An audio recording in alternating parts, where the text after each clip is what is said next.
Hello and welcome. You're watching News Central TV. I am Judith Atibi. Here are the stories making the headlines beyond the continent.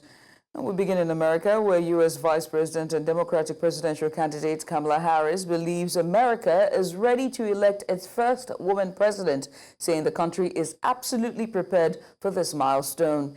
In an NBC News interview, Harris hopes this will mark the end of an era where Americans are perceived as divided.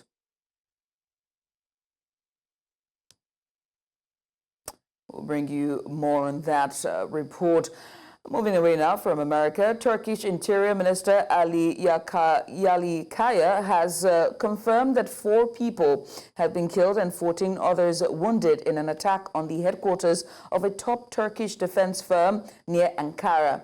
The minister stated that 3 of the injured are in critical condition and receiving medical attention.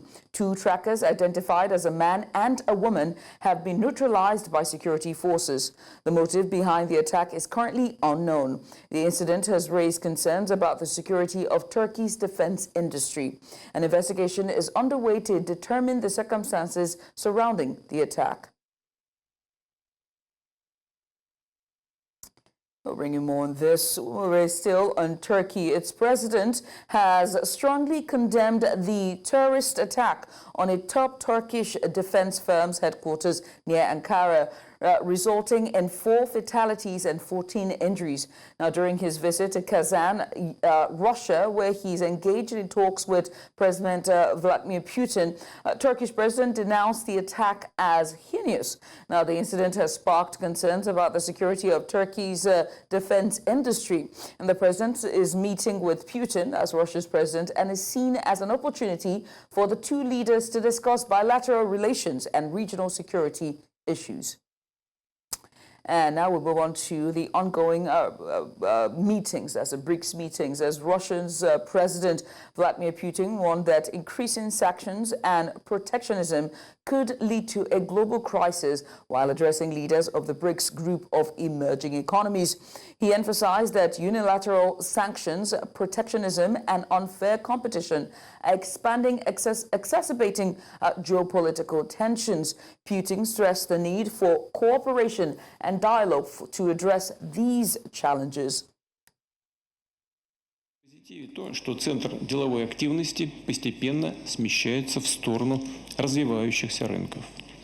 Формируется многополярная модель, которая запускает новую волну роста, в первую очередь, за счет стран глобального юга и востока и, естественно, государств БРИКС. Однако сохраняется и значительный кризисный потенциал. И дело не только во все возрастающей геополитической напряженности, а в том, что продолжается хронический рост долговой нагрузки в развитых странах, расширяется практика односторонних санкций, протекционизма и недобросовестной конкуренции. To discuss this further, I'm joined by Ejike Okpa. He's a global affairs analyst and he joins me live on video. Well, thank you so much, Ejike, for joining us. Let's get started.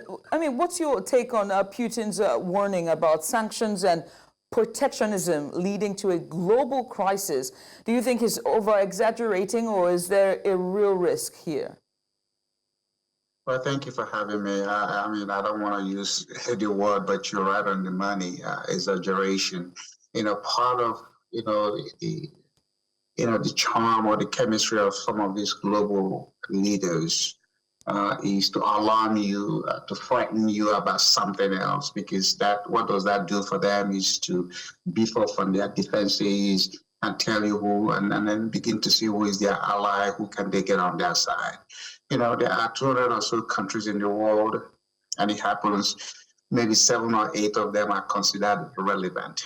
And so all that Putin is trying to do, again, excuse my expression, Putin is behaving like a caged dog. Okay, he's barking, looking for attention. And then, of course, he's going to get it because he has the sort of people that have gone to Moscow to listen to what he has to say. I mean, he wasn't even a confident leader, because when this same BRICS something happened in South Africa, he was afraid to go there because he thought he could be arrested. So for him to feel the way he's feeling, he has to bring them to his own turf. And they are there listening to him. So whatever the BRIC people are doing, let them do it. We welcome competition, but he's not going to upset where the dollar is. Competition is what every nation has to do. Is the competition fair? Is the competition open? Here's what I always tell people. If you really want to make the world a better place, let all of us trade in one currency. As long as we have currency variations and we have devaluation factors, it's never going to be fair. If we want to be in a global village, let's eliminate all the currencies and we trade in one. And if that happens, guess what's going to happen? There will not be migration because most people want to stay in the geography of their birth and to deal with life. It is this currency variation and devaluation that is make people now want to move, go where they think their life is going to be better. But nobody's moving to Russia. Nobody's going to trade with the BRICS. So, but it's a conversation that needs to be had. Anybody's not going to change anything. And how do you think, let's ask about the unilateral sanctions. How do you think the expanding sanctions and protectionism and unfair competition are exacerbating geopolitical tensions, as Putin mentioned?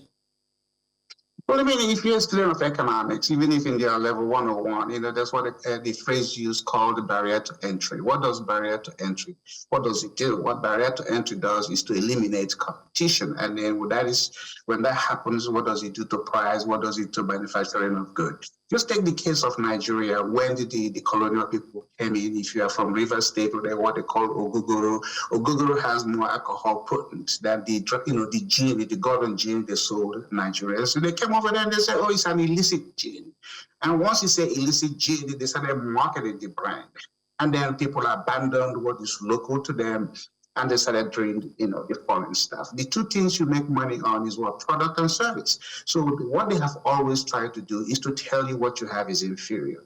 I go back to my earlier statement to say, if we want to eliminate competition and the protectionism, let's collapse all the boundaries. No more passport, no more, no dollar, no yen, no euro, no nothing, just one currency. And guess what? The Western economy will collapse because people will not be migrating, going anywhere. So they create these barriers, they create this protectionism, and then that is barrier to entry. And when you have that barrier to entry, then what does it do? I want to go see what is on the side. The greener pasture. It's a human creation. And that's why people leave Nigeria to go anywhere or Africa to go anywhere, because they become the cheap level. And economies don't grow without labor and the skilled labor for that matter. And just lastly, when we're taking a look at the role of BRICS, what role do you think the BRICS group of emerging economies can play in promoting cooperation and dialogue to address these challenges? Well, what is he going to do? Remember, at a time in the 90s or 70s, India, championed what they call a non-aligned nation. And then what happened to that? It collapsed. So what the BRICS are trying to reinvent themselves with a different name. What is money? Money, the basic definition of money is for the exchange of goods and services. So if the emerging BRIC countries decide to say, I want to trade with that, you trade with it. But when you cross that trading barrier to want to trade with euro, then you're going to have to accept your BRIC as opposed to my dollar. So again, they're free to trade. There are 20 or so countries that want to belong to that. Fine, if you want to do that. But if you owe America, if you owe debt in the dollar, the debtor has to accept equivalent of your currency in order for them to wipe that debt. So again, they shouldn't be going to create all this stuff. Let us go to where we said, okay, if you're going to lend money to growing economies or poor countries, here are the terms and conditions. Because debt, anybody lending you money in the Western world wants you to grow. Any debt that hasn't enabled you to grow is one that is choking you. And that's why Africa hasn't gotten anywhere with all the money they say coming from World Bank or IMF. It's a choking debt. And Africans haven't addressed terms and conditions for this money they borrow. You have to address those. It doesn't matter whether you get it in BRICS or your pounds or euro. Africa needs to come down to say, hey, we want to trade in our own currency. You don't have to. You don't have to run after people. Don't forget, there are more Black people in the world who are prime ministers and presidents than any other continent in the world. There are 54 of them, and then when you go to the Caribbean, you're even talking about 60. How come 7 people are controlling 50? If you're on a soccer field and the other side is 7 and there are 54 of you, who's going to win that match? If they have to go back and think, we have the number.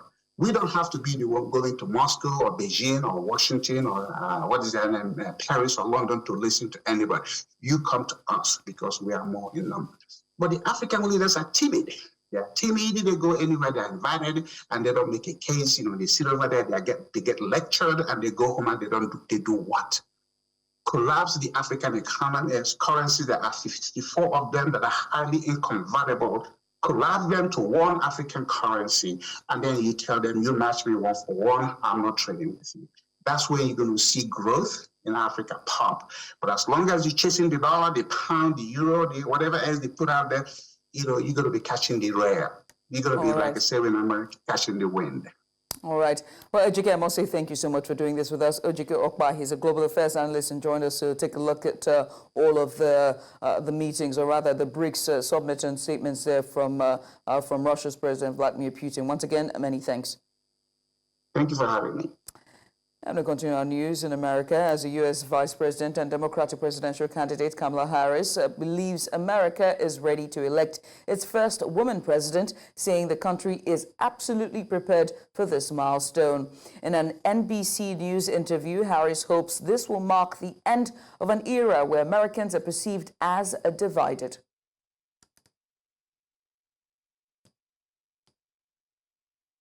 A woman and a woman of color to be president? Absolutely. Absolutely. And I am saying that in terms of every walk of life of our country. I think part of what is important in this election is really not only turning the page, but closing the page and the chapter on an era that suggests that Americans are divided. Last election, the former president came out on election night and declared victory before all the votes were counted. What is your plan if he does that again in 2 weeks? Well, let me say this. We've got 2 weeks to go. And I'm very much grounded in the present in terms of the task at hand, and we will deal with election night and the days after as they come, and we have the resources and the expertise and Turkish Interior Minister Ali Yerlikaya has confirmed that 4 people have been killed and 14 others wounded in an attack on the headquarters of the top Turkish defense firm near Ankara. The minister stated that 3 of the injured are in critical condition and receiving medical attention. 2 attackers, identified as a man and a woman, have been neutralized by security forces. The motive behind the attack is currently unknown.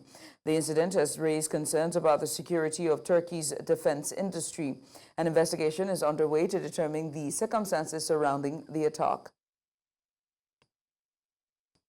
Kazan ilçemizde yerli ve milli savunma sanayimizin göz bebeği TUSAŞ'a maalesef 15-26'da bir terör saldırısı olmuştur.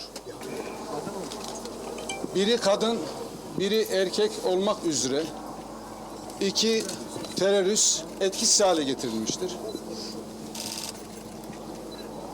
Maalesef değerli arkadaşlar 4 şehidimiz bulunmakta. 14 yaralımız var. Yaralılarımızdan 3'ünün durumu ağır birlikte ve milli birliğimize.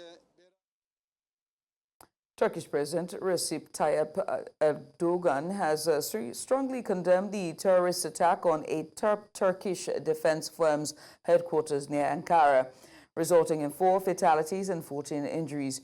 Now, during his visit to Kazan, Russia, where he is engaged in talks with President Vladimir Putin, the Turkish president announced the attack as heinous. The incident has sparked concerns about the security of Turkey's defense industry. Now, the president is meeting with Putin and the meeting is seen as an opportunity for 2 leaders to discuss bilateral relations and regional security issues. Dilekleriniz için özellikle teşekkür ediyorum. 4 şehidimiz var. 14 yaralımız var. Bu menfur terör saldırısını lanetliyor. Let's go on a short break.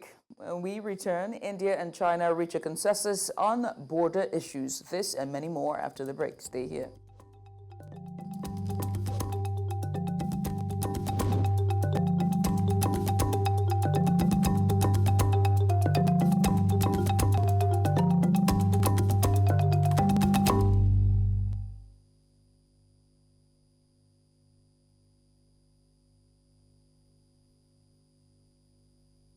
加沙地带的人道主义形势持续恶化，黎巴嫩战火又起，相关各方间的冲突还在进一步升级。我们要推动尽快停火，停止杀戮，为全面、公正、持久解决。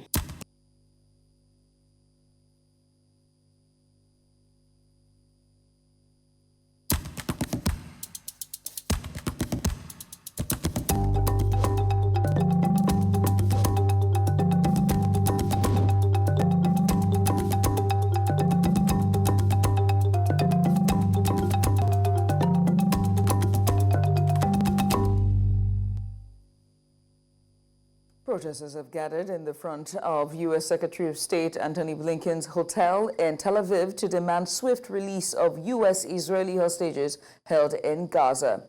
This happened as Blinken was in Israel to push for a ceasefire both in Gaza and in Lebanon. This would be his 11th visit to the region since the Israel-Hamas war broke out. Family members of hostages and other protesters urged him to act decisively as it is what they call crunch time for all parties involved. We keep on hearing for a long time now that Sinwar was the main obstacle to reach a deal. And now that Sinwar is gone, we are hoping that the pressure from the United States is going to be immense on the parties, whether it's Qatar, Egypt, Israel, and of course Hamas, to finalize the deal and bring them home. What we are needing now is leadership, bold leadership and not incremental steps. We are, according to the United States, waiting on Hamas to figure out. Chinese President Xi Jinping recently addressed the BRICS group of emerging economies, reiterating Beijing's stance on the Israeli-Palestinian conflict. He emphasized the need for a ceasefire in Gaza as soon as possible and an end to the killing. Chinese president also stressed the importance of working towards a comprehensive and lasting settlement of the Palestinian issue. He highlighted China's commitment to promoting peace talks and providing humanitarian assistance to those affected. Additionally, Xi Jinping called for the international community to take practical measures to prevent the conflict from spilling over and endangering the stability in the Middle East. 加沙地带的人道主义形势持续恶化。黎巴嫩战火又起，相关各方间的冲突还在进一步升级。我们要推动尽快停火，停止杀戮，为全面、公正、持久解决巴勒斯坦问题不懈努力。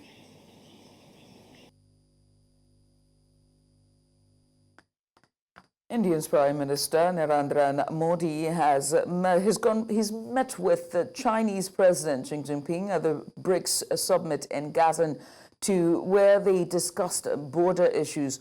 Modi welcomed the consensus reached between the two nations, marking a significant breakthrough in their relationship. The Chinese Foreign Ministry confirmed the agreement, stating that they will work with India to implement the resolution. This development is a positive step towards resolving the border dispute in Ladakh. The two leaders also agreed to strengthen dialogue and consultation, accommodating each other's concerns. आपसे मिलकर खुशी है और जैसा आपने कहा 5 साल के बाद हमारी ये फॉर्मल मीटिंग हो रही है। हमारा मानना है कि भारत और चीन के संबंधों का महत्व केवल हमारे लोगों के लिए ही नहीं, लेकिन वैश्विक शांति, स्थिरता और प्रगति के लिए भी हमारे संबंध बहुत excellence. The U.S. Secretary of Defense Lloyd Austin confirmed Wednesday that the U.S. has evidence to suggest that they are indeed North Korean soldiers in Russia. Now, this comes as a confirmation of suspicions from South Korea. South Korea had previously said that Pyongyang had deployed troops to aid its ally Russia, which still faces an ongoing war against Ukraine, and that the number of these forces has now doubled to 3,000. The Defense Secretary, however, maintained that the mission of the troops is unclear.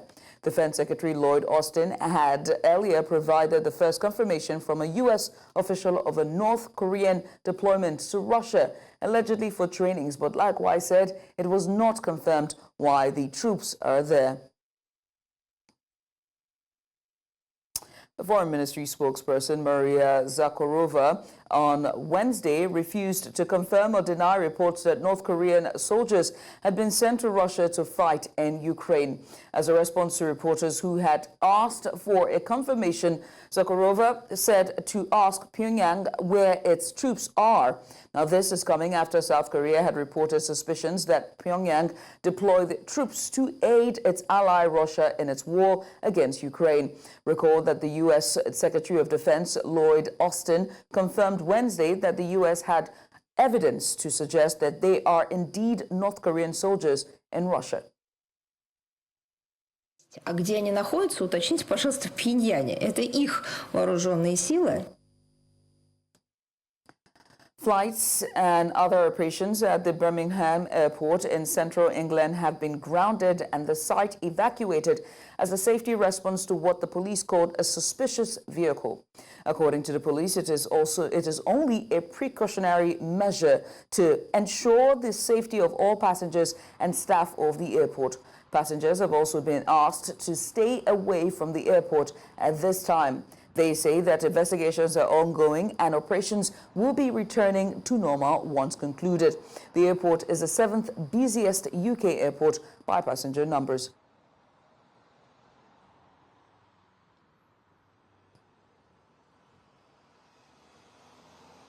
And that's all on stories beyond the continent. Remember that you can watch News Central live on DSTV channel 422, Star Times channel 274, Avo TV and YouTube. Many thanks for watching. I am Judith, the TV. Bye for now.